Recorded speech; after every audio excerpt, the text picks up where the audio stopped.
ఇప్పుడు మనం ఆరా scanner demo చూడబోతున్నాం. ఆరా స్కానర్లో మనకు ఇలా శాంపుల్స్ ఉంటాయి. Positive sample, negative sample. ఇవేంటంటే మన ఆరా స్కానర్ డివైస్లో ఈ శాంపుల్స్ని పెట్టి మనం ఏదైతే ప్రశ్న అడగాలనుకుంటున్నామో దానికి సంబంధించిన క్వశ్చన్ అడగవచ్చు. ఫర్ ఎగ్జాంపుల్ నేను ఇప్పుడు పాజిటివ్ శాంపుల్ తీసుకుంటున్నాను. ఎవరిదైతే ఆరా చెక్ చేయబోతానో వాళ్ళ వైపు చూపించి వాళ్ళకి పాజిటివ్ ఆరా ఉందా లేదా అని అడిగినప్పుడు దానంతలో ఇలా తిరుగుతాయి. తిరిగినప్పుడు వాళ్ళకు పాజిటివ్ ఎనర్జీ ఉన్నట్టు. లేదు తిరగకుండా ఇలాగే అంటే వాళ్ళకు పాజిటివ్ ఎనర్జీ లేనట్టు. అలాగే సేమ్ మనం ఏ క్వశ్చన్ అడిగినా వాళ్ళకు ఉద్యోగం వస్తుందా, లేకపోతే గ్రహబలం బాగుందా, ఏదైనా దోషం ఉందా, జియోపతి స్ట్రెస్ ఉందా, ఏదైతే ప్రశ్న అడిగినప్పుడు దానంతట అదే ఇది ఇలా కంప్లీట్గా తిరిగితే 100% తిరిగితే వాళ్ళకు అది అవును అని ఆన్సర్ అనమాట. తిరగకపోతే నో అని ఇలా చూపిస్తుంది.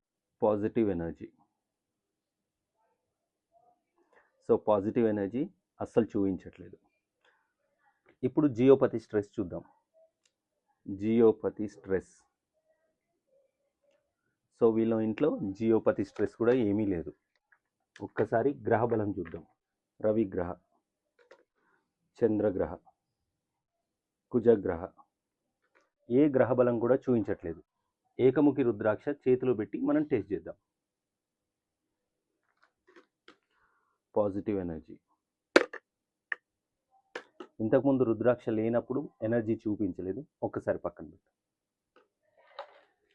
రుద్రాక్ష లేకుండా పాజిటివ్ ఎనర్జీ అస్సలు చూపించట్లేదు. ఒకసారి పట్టుకో. రుద్రాక్ష చేతిలోకి తీసుకోగానే పాజిటివ్ ఎనర్జీ 100% చూపిస్తుంది. Negative energy. ఆరోలో నెగటివ్ ఎనర్జీ ఏమీ చూపించట్లేదు. రుద్రాక్ష చేతిలో లేనప్పుడు రవిగ్రహ బలం కూడా చూపించట్లేదు. చేతిలో పట్టుకోగానే మన ఆరా స్కానర్ దానంతట అదే ఓపెన్ అయిపోతుంది. చంద్రగ్రహ, కుజగ్రహ, బుధగ్రహ, గురుగ్రహ, శుక్రగ్రహ, శనిగ్రహ, రాహు, కేతు.